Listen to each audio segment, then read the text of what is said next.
Operation rising lion എന്ന പേരിൽ ഇറാനിൽ ഇസ്രയേൽ നടത്തിയ ആക്രമണം ലോക യുദ്ധ ചരിത്രത്തിലെ നിർണായക നീക്കമായാണ് വിലയിരുത്തപ്പെടുന്നത്.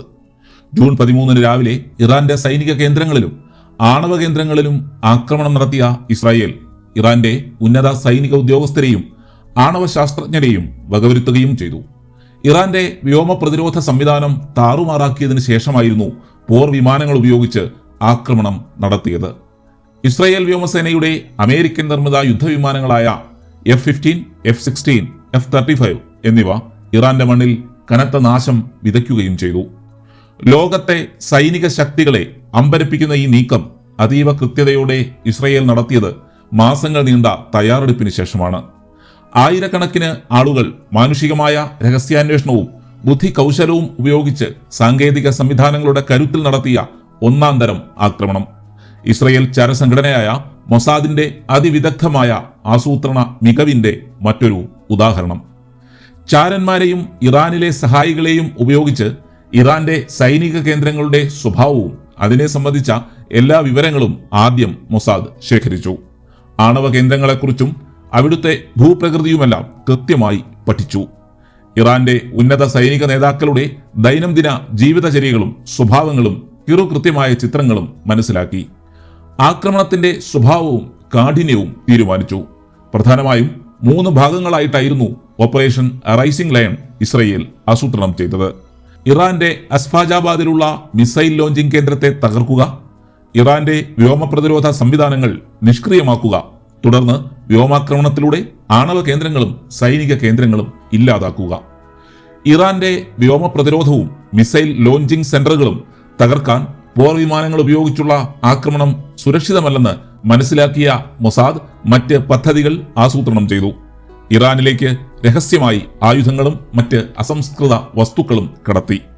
ഡ്രോണുകളുടെ ഭാഗങ്ങളും ഇങ്ങനെ കടത്തിയ മൊസാദ് ഇറാൻ തലസ്ഥാനമായ ടെഹ്റാന് സമീപം ഒരു ഡ്രോൺ ലോഞ്ചിംഗ് കേന്ദ്രം തന്നെ സ്ഥാപിച്ചു. ഭൂമിക്കടിയിൽ എല്ലാ സംവിധാനങ്ങളോടും കൂടിയ ലോഞ്ചിംഗ് കേന്ദ്രം വളരെ നാളത്തെ പരിശ്രമത്തിലൂടെയാണ് സ്ഥാപിച്ചത്. ചാവേർ ഡ്രോണുകളായി പേരെടുത്ത കാമിക്കാസ ഡ്രോണുകളാണ് കൂടുതലായി ഈ കേന്ദ്രത്തിലെത്തിച്ചത്. ദൂരനിയന്ത്രിത സ്ഫോടക വസ്തുക്കളും ഇവിടെ എത്തിച്ചു. ഈ കേന്ദ്രത്തിൽ ആർക്കും സംശയം തോന്നാത്ത രീതിയിൽ മൊസാദിന്റെ ചാരന്മാരും ഉണ്ടായിരുന്നു. ആക്രമണത്തിനായി തയ്യാറെടുക്കുമ്പോൾ തന്നെ ഇറാനെ തെറ്റിദ്ധരിപ്പിക്കാനും ഇസ്രയേലിന് കഴിഞ്ഞു.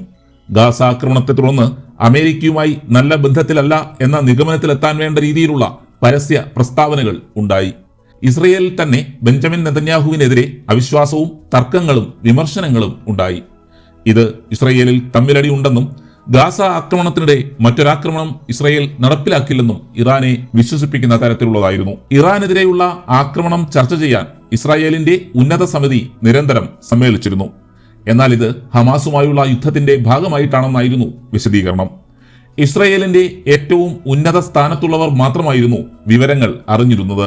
അങ്ങനെ ഓപ്പറേഷൻ രഹസ്യമായി സൂക്ഷിക്കാനും അമ്പരപ്പിക്കുന്ന രീതിയിൽ അത് നടപ്പിലാക്കാനും ഇസ്രയേലിന് കഴിഞ്ഞു. ഹമാസ് മേധാവി ഇസ്മായിൽ ഹനിയയെ ഇറാന്റെ മണ്ണിൽ വെച്ച് വധിച്ചതും ഹിസ്ബുള്ള അംഗങ്ങളുടെ പേജറുകൾ പൊട്ടിത്തെറിച്ചതും ഗൗരവത്തോടെ കണ്ട് വേണ്ട മുൻകരുതൽ എടുക്കാൻ ഇറാൻ ശ്രമിച്ചതുമില്ല. അതോടെ ഇസ്രയേലിന് കാര്യങ്ങൾ എളുപ്പമായി. ജൂൺ 13 രാവിലെ ടെഹ്റാന് സമീപമുള്ള രഹസ്യ ഡ്രോൺ ആക്രമണ കേന്ദ്രത്തിൽ നിന്ന് പറന്നുയർന്ന കാമിക്കാസോ ഡ്രോണുകൾ ഇറാന്റെ അസ്ഫജാബാദിലുള്ള മിസൈൽ സംവിധാനങ്ങളെ തകർത്തു.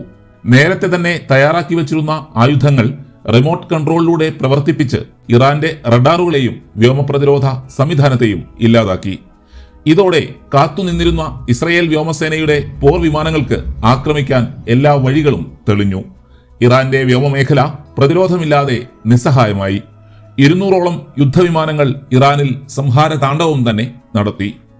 ഇറാൻ വിപ്ലവസേനയുടെ തലവനും മറ്റ് ജനറൽമാരും പ്രമുഖരായ 20ഓളം ആണവ ശാസ്ത്രജ്ഞരും ആക്രമണത്തിൽ കൊല്ലപ്പെട്ടു. മിസൈൽ സംവിധാനങ്ങൾ തകർന്നു. വ്യോമ പ്രതിരോധം തകർത്തെറിയപ്പെട്ടു. എന്ത് ചെയ്യണമെന്നറിയാതെ ആദ്യ മണിക്കൂറുകളിൽ ഇറാൻ അങ്കലാപ്പിലായി.